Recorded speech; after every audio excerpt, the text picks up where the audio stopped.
श्रियकान्ताय कल्याणनिधये निधयेतिनाम् श्रीवेङ्कटनिवासाय श्रीनिवासाय मङ्गलम्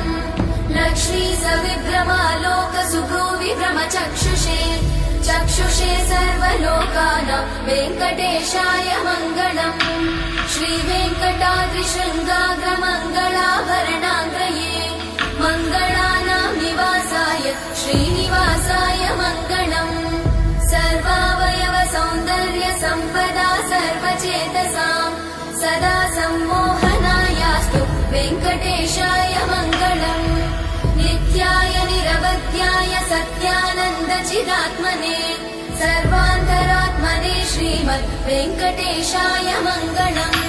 स्वतः सर्वविदे सर्वशक्तये सर्वशेषिने सुलभाय सुशीलाय वेङ्कटेशाय मङ्गलम्।